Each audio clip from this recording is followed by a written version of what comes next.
Here are the results for Friday, December 17th, and then we'll move on to the selections for Saturday, December the 18th. In the first race, my selection was Fly South. Ran a good fourth to Abdel's Ghost, who was my second choice, paid $9.20. In the second race, my selection Giant Kisses. Ran a good race, but was third to my second choice, Cavello Morano, who was the 3-5 chalk. He paid $3.40. Passed the third and the fourth. In the fifth race, I liked El Benedant. It was on the turf, going 8 furlongs, and as they turned for home, it was Frontside, who was the horse I was most afraid of on the lead, with El Benedant coming to him, and as they ran through the stretch... Final furlong, Mending Heart has moved to third, but she's still got 3.5 or 4 lengths to make up. Then El Benedant the outside, Frontside fighting right back along the inside. El Benedant a nose in front, El Benedant. El Benedant beat... It was a close finish, but I pulled off the win and paid $6.40.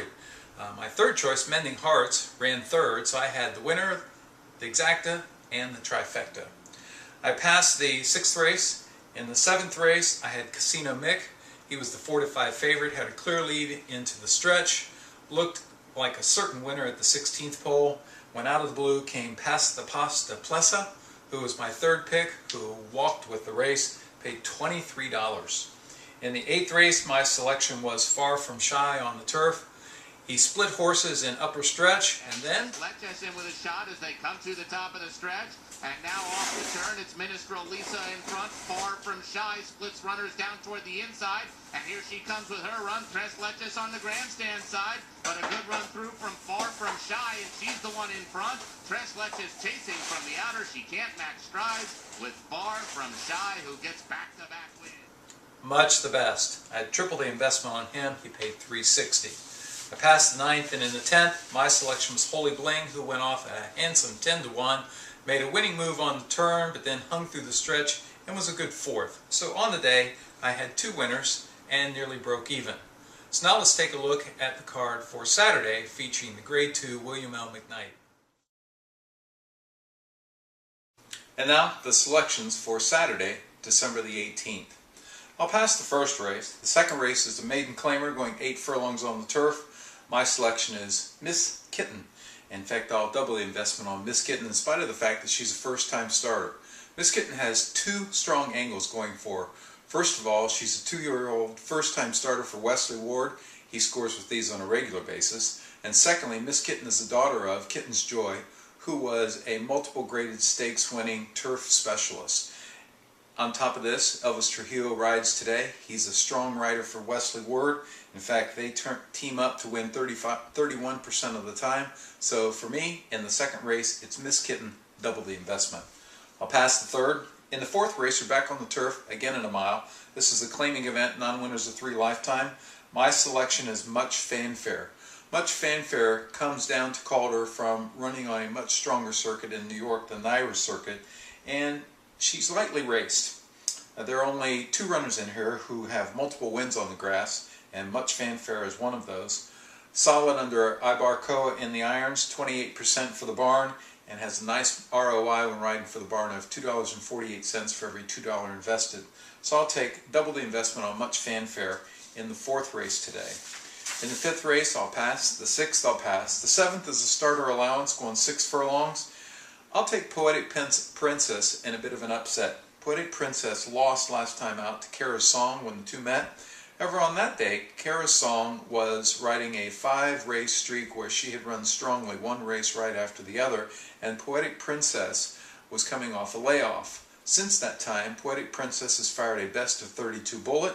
I think it signals that she's ready here, and she'll be right off the lead. I think she holds on today, and I'll take Poetic Princess in the 7th. In the 8th race, it's a claiming event going 6 furlongs. My selection is 2 Saints. I'll double the investment on 2 Saints. 2 Saints has several characteristics that I like in this kind of a claiming event. First of all, she's lightly raced, she's in good form, and she has an angle, a change that indicates that today may be a day for improvement. What it is that I like here in this particular event is that 2 Saints is not coming off 1 dominant win, but 2 dominant wins back-to-back, and goes first off the claim, 22% for the Chris Gaddis barn. Manuel Cruz is aboard. He's the leading rider, and he wins 36% of the time when riding for Gaddis, and that's out of 73 mounts for crews for the barn. So I think it's 2 Saints in the 8th. The 9th race is the non-winners of 2 Lifetime, and we're on the turf again at a flat mile. My selection is Miss Tresia. Miss Tresia has never seen a 2 Lifetime tag. In fact, she's actually crossed the wire twice as a winner, both times under Paco Lopez. The first time she crossed the wire as a winner, she was disqualified, so that's how she gets into this race. He rides for Eddie Plisa today.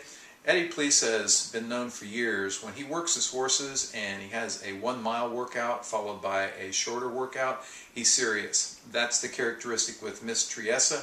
I'll take $5 to win on Miss Triessa in the 9th, a claiming non-winners of 2 Lifetime. I'll pass the 10th, and then the feature race is the Grade 2 William L. McKnight Invitational. This race starts and finishes with what you think of Precious Passion. Precious Passion has been one of my favorite horses for years, and he's won many times for me and won a lot of money for me. Today, Precious Passion will go off as a bit of a price, and here's why. Precious Passion, going back to last fall, won the Grade 1 Clement Hirsch on the turf, wire to wire as he always does. Came back in the Breeders' Cup turf, facing the defending champion Conduit, raced off to the lead, and just missed holding on. Off of that, he came back to run in this race, the William L. McKnight, led to the far turn, and then tossed in the towel. Very uncharacteristic for him. His next start out was defending his title in this race, the McDarmida at Gulfstream, and he went wire to wire. So it looked like he was back on his game again. But then he went over to Dubai, only to run on a water-sogged course. When he came back, as many horses do when they come back from Dubai, he just didn't run very well. Went off to the lead and gave it up quickly. Came back in an allowance optional claiming event where he should have wired the field easily. He laid over the field, gave it up on the turn. Came back in the Grade 3 Sycamore at Keeneland, and I thought that was a sign of confidence that he was back on form again. Gave it up on the turn, and threw in the towel. So now the question is, which Precious Passion runs today? If Precious Passion is back on his game, and the comments I've read from trainer Mary Hartman seem to indicate that she says he appears to be his own self, he's training aggressively. If that's the case, you'll probably get 4 or 5 to 1. Double digits on a multiple graded stakes winning horse like Precious Passion, a Grade 1 horse who just missed in the Breeders' Cup turf. That's a huge layover. If not, you're looking at a horse that's going to take a lot of money that really doesn't have a realistic chance, and his last couple races have indicated that he's off form. I prefer to take the positive. I'll give Precious Passion one more chance. I don't think they'd bring him back in a Grade 2 stake if they didn't think that he had a legitimate shot. So it's Precious Passion to me, wire to wire, bet of the day. In fact, I'll be laying down $50 for my good friend Jeff Nelson, and we'll see what we can do if we can make some money. The 12th and final is a maiden claiming race. I'll pass that. We'll come back tomorrow, see how we did on the card, and we'll take a look at Sunday's selections.